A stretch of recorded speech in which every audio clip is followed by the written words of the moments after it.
Hello everyone, it's Micah. Welcome to the latest Reactionless video. Today we're going to be looking at, trying to find the right angle here. We're going to be looking at Every Breath You Take by the Police. This was an 8-week #1 in the summer of 1983. In fact, that was 43 years ago as of the recording of this video. And yes, we were right in the middle 43 years ago of the 8-week long standing reign of this song. And 8 weeks was a very long time back then for a song to be #1. It's still a nice stay at the top today, but we've been sort of spoiled, or whatever the term is you want to use. We're sort of accustomed to multi-week #1s now, much more so than they were at the time. But as we've been talking about in our other videos, there were several multi-week #1s, one after the other in 1983. 83 was a banner year. It was the year of Billie Jean and Beat It by Michael Jackson. Both spent multiple weeks at #1. We just reacted to Flashdance What a Feeling, which spent 6 weeks at #1. And then following up on that, the Police, and I think this was their first ever #1 hit, and quite possibly their only #1 hit, if I'm remembering correctly. And it stayed at #1 for 8 weeks. And then 2 decades later, it became an anthem all over again, being heavily sampled in the song I'll Be Missing You by Diddy, known then as Puff Daddy, Faith Evans, and 112, repurposing the cadence of the song for something entirely different. But I'm getting ahead of myself. I do want to talk about a few other things before we get to the immense cultural impact of its reprisal as a sample. Every Breath You Take is just a singular song in the 1980s. It really is one of those songs that is both firmly entrenched in the time period in which it was released, just as a bit of nostalgia that we all associate with that time, and many of us associate with that time. And at the same time, it's a more or less kind of periodless composition, production, arrangement, and music video for that matter. There's not a lot about the song that tips us off, really, or it tips me off personally, that it's an 80s song. And there's not a lot about the video that necessarily gives away that this was only a couple of years into the popularity of music videos, and people were still being super experimental and a little bit, I was about to say awkward, but that's not the word I'm looking for. Clumsy, I guess is unskilled. I don't know. There was a lot of stuff going on, and some of it just kind of looked a little weird. And there were, at the time, people sort of made fun of the odd visuals in music videos. And today, we're used to music videos being conceptual and sometimes off the wall, but those early music videos were definitely something else, being low budget and sometimes possibly cocaine fueled, or fueled by other drugs of the 80s. There's some pretty weird videos out there, but Every Breath You Take is not one of them. It very well could have been, because the song, as has been very well documented by this time, is basically a song from the standpoint of a stalker. For a very long time, people thought of it, and people still do to a certain extent, I believe, thought of it as a romantic song, like being so devoted to somebody that you're going to be there for every breath they take. And the sort of languid, laid back, beautiful arrangement of the song, which can very easily be read as sinister as well, but if you're not really in that frame of mind, you could be lulled into thinking, and many people were, that it was a romantic song. I think it functions really well on both levels, actually. I mean, I know that even Sting has said that this is a song about a stalker. You really shouldn't be featuring this at your wedding. But I think there's something to be said for the perception versus the intent. And I think that that's what makes this song work really, really well is its relative timelessness. I very much hesitate to say that something is timeless. 40 years, 43 years is really not a long time in the scheme of history. So it's funny to me when a song has been out for 2 years and somebody makes a comment on YouTube. This is a timeless song. No, it's not. It's probably not. There's no grounds for saying that yet. We really don't have enough perspective. And even after 40 years, we're only a generation, like in the traditional sense of the word, or the prior sense of the word. Generations come along every 10 or 15 years now, since we're no more self-aware about labeling each cohort of kids. But generation used to mean 33 years, like properly a third of a century, and it's really only a little bit older than that. I didn't mean to turn this into a diatribe about what timeless means. I just wanted to say that I would be tempted to call this song timeless. I just still don't think. I think maybe with something like Beethoven, something that's been around for going on 250 years, maybe that might be a time to start kind of throwing that word around a little bit. But things that are timeless really have to pass a pretty strict test for me, in my mind, before we start throwing that word around. At any rate, the song has a very generic arrangement. There's no synth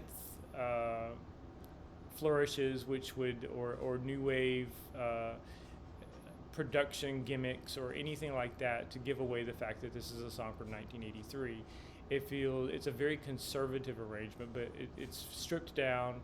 It's a bass, guitar, drums. The Police were a three-man rock group, and so part of the beauty of most of their compositions is that they had this sort of stillness and uncluttered, and there are some exceptions. Synchronicity is a pretty chaotic song in its way, but a lot of their compositions are like very thoughtful and not overly cluttered with these flourishes that a lot of the artists were enamored of at the time, because there was a lot of new technology to take advantage of, and it was tempting to stack all that technology on top of each element on top of each other. And so this was a kind of a refreshingly refreshingly uncluttered arrangement. And like I said, I think it functioned on a couple of levels. It's easy to be seduced by this stalker, the narrator of this song, into thinking that this is a romantic sentiment. And if you buy into the idea that the narrator of the song really gets to dictate what the mood of the song is, I think to the stalker, to the narrator of the song, it was romantic. And I think it was so convincing. It was such a convincing portrait of what was going on inside that person's head that it really translated in that way. So I think another reading of the song is that the stalker was, I say the stalker, the narrator, who has been identified as a stalker, is a very lonely person, as stalkers often are. And there's a sort of loneliness and a sort of desperation, and maybe even a little bit of, now this is where I'm going to inject this word, a little bit of mourning, mournful aspect of the song, where the person is more or less saying, I really need you to pay attention to me. I must hold on to this thread of connection with you. That's why I'm monitoring everything you're doing, or things will get really bad. I may hurt myself. I may hurt you. Or even in a lower stakes version of this, I'll be alone the rest of my life. So there's a sort of a mournful quality to the song that's underlying it, and that's, I think, the thread of connection that made it so powerfully effective in the song "I'll Be Missing You" as a sample. That pathos that's inherent in the kind of the undertones of that progression, that melody that drives the song along, that they used in that record. That's what caused it to be a phenomenon all over again. And I, to be honest, actually prefer "I'll Be Missing You" to "Every Breath You Take." I think that's an even more powerful emotional wallop to assign to that chord progression, to that instrumentation. I think if the original song had been about paying tribute to somebody who had passed, as opposed to turning it into a stalker song, I think it would have probably been in some ways a more powerful record. I doubt that it would have been a more successful record, because it's almost impossible to be more successful than this song was. It was the biggest song of 1983, and I want to say that on some, depending on like the list and how they're calculated, I want to say it may have been the number one song of the entire decade. At any rate, it was pretty far up there. So I'm sorry, I just stepped on my cat. I didn't realize he was right there on my feet, and I'm like, wait a minute, what is this I'm stepping on? And it was an actual cat. You didn't need to know that. So that's what I think about the song. It's a triumph of songwriting, of focus, of arrangement.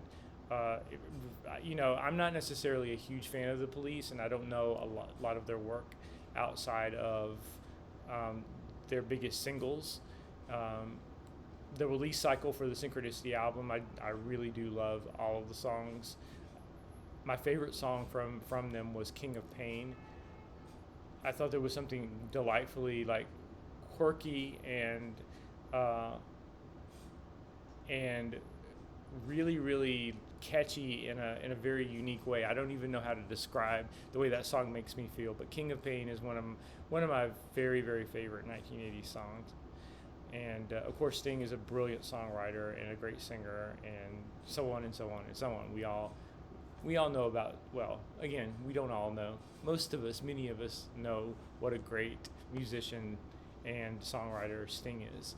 And so this is another song I really can't say enough good things about. And there's a lot of that going around in 1983. It's just been like monumental classic 1980s hit, one after the other at number one. And we're going to, have another one next as well, but I'll let you know about that, give you a preview of that at the end of the video. And speaking of videos, the last thing I want to talk about is the music video for "Every Breath You Take." So I watched the video one last time. Well, I may watch it again at some point in my life, but I watched it one last time prior to doing this video, and true to my word, I'm not playing it on screen for you because, I've been through that before, but yes, that's why these are called reactionless videos. And I'm just struck by how out of time the music video is as well, that the video for "Every Breath You Take" could have been filmed yesterday. It's one of those videos that's ambitious in its professionalism. The cinematography, the lighting is phenomenal. It's black and white. There's great use made of shadow. The director, and I can't recall who directed it at this moment. It wasn't Godley and Cream, was it? I don't know. I should know who directed the video, and I won't take the time to look it up because that would be dead air, and I'm not editing these videos at this point. I'll have to get a few more views before I go to the trouble of editing the videos like I was doing before. And but at any rate, the video is so professional, and it's unique in this time frame, very unique in 1983, because most videos, even the higher budget videos, kind of looked their age, so to speak. they strained at the edges of the technology that was available to them. So it meant that the artists didn't mind, or they didn't recognize in the finished product like the seams or the quirky things or the unprofessional things in the finished product. If they could get enough cool looking stuff in there, they would do that and sacrifice the professionalism. But this is one where it's where they're using like film, but to me it looks like film level, and this is another thing, maybe this one was actually captured on film as opposed to video. Oh, hey, I'm still here. And that might be a difference as well. I'm not, again, I probably should have done a little more research on that. But at any rate, the video is very professionally done. It doesn't have the little goofy, Amir, stop upstaging me. We all know you're cuter than I am, okay? Everybody knows this. You don't have to continue to show me up. So, bottom line, every breath you take is a phenomenal music video. It goes perfectly with the song. It's bare bones, stripped down. The techniques that are used are judicious, well timed, and done really well. For instance, toward the end of the video, there is a freeze frame of two different shots. And then those two shots move off the side of the screen. In the hands of almost any other music video director at that time, this would have read as an incredibly cheesy effect, especially by today's technology.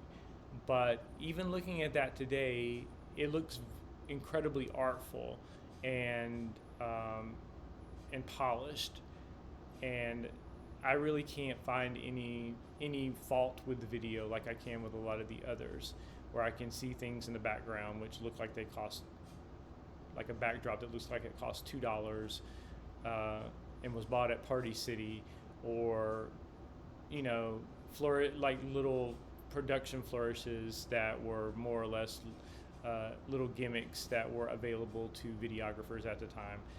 This video is so far beyond that, and it takes itself very seriously, but it pulls off the effect. And again, and the video also kind of toes that line between seemingly romantic and kind of creepy. And that's also an impressive feat, because there weren't a lot of videos at this time that were truly capturing the essence of the song. They were usually doing a whole lot extra that had nothing to do with the song, or they were like completely unrelated and not even trying to do anything related to the song, or they were just performance clips with odd set pieces. And so this video to me is very far ahead of its time, and definitely worth noting for that. So that's all I have to say about this song. Again, 8-week number one in 1983, so I guess me spending 18 minutes on it is justified. I realize that my commentary isn't at its sharpest today, so I hope you'll forgive me for that if you've made it this far in the video. Thank you for doing so, and please help me to make music better.